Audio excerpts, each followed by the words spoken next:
जय हिंद दोस्तों। आइए आज हम लोग देखते हैं 9th क्लास की पॉलिटी। उसमें पहला चैप्टर जो है समकालीन दुनिया में लोकतंत्र, यानी दुनिया में लोकतंत्र का विकास कैसे हुआ, भारत में लोकतंत्र कैसे पहुंचा, इसी चीज़ को हम इस चैप्टर में देखने की कोशिश करेंगे। आइए बढ़ते हैं आगे। लोकतंत्र आप देख रहे हैं दो शब्द से मिलकर बना है, एक है लोक और एक है तंत्र। लोक मतलब होता है लोग, क्या लोग यानी जनता, और तंत्र मतलब शासन या व्यवस्था। तो यहीं से लोकतंत्र का हमको परिभाषा मिलता है। लोकतंत्र किसे कहेंगे? लोक मतलब जनता, तंत्र मतलब शासन, यानी लोगों के द्वारा जो शासन व्यवस्था बनाई गई है उसी को हम क्या कहेंगे? लोकतंत्र कहेंगे। उसी को हम लोग लोकतंत्र कहेंगे। लोकतंत्र से पहले क्या था हमारे यहाँ? तो क्या था? राजतंत्र। लोकतंत्र से पहले हमारे यहाँ क्या था? राजतंत्र। राजतंत्र आखिर समाप्त क्यों हुआ? कोई भी चीज़ समाप्त होता है यानी उसमें कोई कुछ ना कुछ बुराई होती है। बुराई होंगी तो वो चीज़ क्या होगी? समाप्त होगी। तो लोकतंत्र में राजा होते थे। क्या होते थे? राजा होते थे, और राजा के द्वारा क्या किया जाता था? शासन किया जाता था। तो ये अपने अनुसार रूल बनाते थे। लोग चोरी करते थे तो उसका क्या सज़ा होगा, लोग मर्डर करेंगे तो उसका क्या सज़ा होगा। लोगों पर ये शासन करते थे, या उसको थोपना भी बोलते हैं। लोगों पर अपना रूल क्या करते थे? थोपते थे। वहीं इसमें धीरे आगे चल कर कुछ बुराइयां आती गई, जैसे लोग इस शासन व्यवस्था से नाखुश होते गए। क्या होते गए? नाखुश होते गए। आगे चलकर लोगों ने आंदोलन किया। क्या किया? आंदोलन। आइए पहले 3 वर्ड का मतलब हम लोग समझ जाते हैं। पहला आंदोलन, विद्रोह और क्रांति। आइए देखते हैं। आंदोलन, जब किसी खास चीज़ के मांग के लिए लोग सड़कों पर निकलते हैं तो उस भीड़ को आंदोलन कहते हैं, यानी वो मांग कर रहे हैं। और भीड़ जब उग्र रूप ले ले, क्या ले ले? उग्र रूप, यानी आंदोलन में हथियार का प्रयोग शुरू हो गया, लाठी डंडे या किसी भी हथियार का प्रयोग शुरू हो गया तो उसको विद्रोह बोलते हैं। और उस विद्रोह के बाद जो परिवर्तन आता है उसको क्रांति। क्रांति क्या बोलेंगे? यानी क्रांति के बाद क्या आएगा? एक परिवर्तन आएगा, एक नई शासन व्यवस्था आएगी। उसके बाद हम लोग लोकतंत्र अब आगे बढ़ेगा। लोकतंत्र की शुरुआत सबसे पहले कहाँ?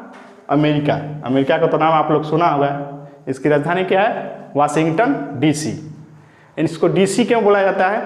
क्योंकि कोलंबिया शहर का ये जिला था। क्या था? डिस्ट्रिक्ट था। और ये आगे चलकर पूरे अमेरिका की राजधानी बन गई। क्या बन गई? पूरी अमेरिका देश की राजधानी बन गई। कोलंबिया का एक जिला था, इसीलिए वाशिंगटन डीसी लिखते हैं, यानी वो जिला था और आगे चलकर अमेरिका की पूरी राजधानी हो गई है, इसलिए उसमें देखते होंगे वाशिंगटन डीसी लिखता है उसको। उस समय अमेरिका में टोटल 13 राष्ट्र थे। क्या थे? 13 राष्ट्र थे। वहाँ पे भी क्या था? राजतंत्र था। लेकिन 1773 ईस्वी में, कब? 1773 ईस्वी में लोगों ने क्या किया? आंदोलन किया। यानी वो राज व्यवस्था से खुश नहीं थे, राजा से खुश नहीं थे, तो उन्होंने आंदोलन किया। किसके लिए? लोकतंत्र के लिए। यानी लोग जब शासन खुद चलाने लगते हैं तो उसी को लोकतंत्र कहते हैं, यानी लोगों के द्वारा की गई व्यवस्था क्या है? लोकतंत्र है। तो अमेरिका में 13 राज्य थे और 1773 ईस्वी में अमेरिका से ही लोकतंत्र की शुरुआत मानी जाती है। लेकिन लोकतंत्र का जो विकास हुआ वो फ्रांस में हुआ। शुरुआत अगर पूछेगा तो अमेरिका से, लेकिन लोकतंत्र अगर कहीं बड़ा हुआ, फला फूला, तो फ्रांस में। फ्रांस में लोकतंत्र 1789 ईस्वी में फ्रांस में लोकतंत्र क्या हुआ? फला फूला। यही यहाँ पर लोकतंत्र स्थिर नहीं रहा। फ्रांस में कभी राजतंत्र आता था तो फिर लोकतंत्र आता था, यानी राजा कमजोर होते थे तो जनता का शासन आ जाता था, जनता कमजोर पड़ती थी फिर राजवंश का शासन शुरू हो जाता था। कई बार ये आते रहा जाते रहा। उसी में लोकतंत्र की पहली चरण की शुरुआत जो हुई थी वो प्रथम चरण 1779 से 1945 मानी जाती है। प्रथम चरण की जो शुरुआत हुई 1789 से 1945। इस समय विश्व के केवल 12%, विश्व में जितने देश थे उस समय केवल 12% देशों में लोकतंत्र शुरू हुआ था। 12% बहुत छोटा हो गया, यानी 100 का 12% निकल गया, यानी 12 कंट्री। अगर मान लीजिए सपोज कीजिए कि 100 देश थे तो केवल 12% देश यानी 12 देशों में ही लोकतंत्र शुरू हुआ था। ये बहुत छोटा आंकड़ा है। ये भी स्थिर नहीं था, कभी लोकतंत्र आता था फिर राजतंत्र आ जाता था, फिर राजा कमजोर होते थे फिर जनता का शासन आ जाता था। कोई पूछ देगा आपको लोकतंत्र का शुरुआत कहाँ हुआ? अमेरिका से। लोकतंत्र फला फूला यानी बड़ा कहाँ हुआ? फ्रांस में। लोकतंत्र बड़ा कहाँ हुआ? फ्रांस में। पहले चरण में कितने परसेंट देशों में? तो 12% देशों में लोकतंत्र का क्या हुआ? विकास हुआ। आइए आगे बढ़ते हैं। द्वितीय चरण। द्वितीय चरण में एक घटना घटी, आप लोग परिचित होंगे। द्वितीय विश्व युद्ध का अंत कब हुआ? 1945 में। जब द्वितीय विश्व युद्ध का अंत हुआ, देखिए हम यहाँ पे लिखे हैं द्वितीय विश्व युद्ध का अंत 1945 में। उस समय उपनिवेशवाद का जन्म हुआ। उपनिवेशवाद का क्या हुआ? जन्म हुआ। यानी जो शक्तिशाली देश थे वो छोटे देश पे क्या करते थे? कब्जा करना शुरू किए। जैसे भारत किसका उपनिवेश था? इंग्लैंड का। यानी इंग्लैंड वाले कहते थे हम यहाँ पे भी निवेश करेंगे, हमारे अनुसार यहाँ पे क्या होगा? निवेश होगा। उपनिवेशवाद का जन्म हुआ और बड़े देश छोटे देश पर कब्जा करना शुरू किए। वहीं से द्वितीय चरण की शुरुआत मानी जाती है। देखिए यहाँ पे द्वितीय चरण 1945 से 1975 तक क्या हुआ? 1945 से 1975 तक द्वितीय चरण की शुरुआत मानी जाती है। लेकिन यहाँ पे लोकतंत्र काफ़ी विस्तार हो गया था लोकतंत्र का। विश्व के 65% देशों में, यानी सपोज कीजिए 100 देश थे तो 65% देशों में लोकतंत्र का क्या हुआ? फैल चुका था। अपना लोकतंत्र फैल चुका था। उसके बाद हम आगे बढ़ते हैं। लोकतंत्र का विकास में तीसरा चरण देखेंगे। क्या देखेंगे? तीसरा चरण। तीसरा चरण जब आया तो उस समय 1975 से अभी तक जारी है। यानी तीसरा चरण क्या है? 1975 में शुरू हुआ, अभी तक जो चल रहा है वो क्या चल रहा है? लोकतंत्र का तीसरा चरण ही चल रहा है। लोकतंत्र का टोटल 3 चरण हम आपको बताएं। पहला 1779 से 1945, उस समय विश्व के केवल 12% देशों में ही लोकतंत्र था। क्या था? केवल 12% देशों में। दूसरा चरण हम देखें, द्वितीय विश्व युद्ध के जब अंत हुआ उसके बाद दूसरा चरण शुरू होता है 1945 से 1975। इस समय विश्व के टोटल जितने देश थे 65% देशों में लोकतंत्र का क्या हुआ था? विस्तार हो चुका था।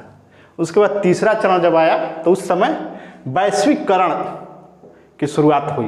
कब? 1975 में। वैश्वीकरण का मतलब होता है विश्व के सभी देशों को, विश्व में यानी जितने देश हैं सबको आपस में जोड़ना। जोड़ने का मतलब क्या? सड़क के द्वारा नहीं, मान लीजिए कोई व्यापार के माध्यम से, नेटवर्किंग के माध्यम से, जल के माध्यम से विश्व के सभी देश एक दूसरे से जुड़े।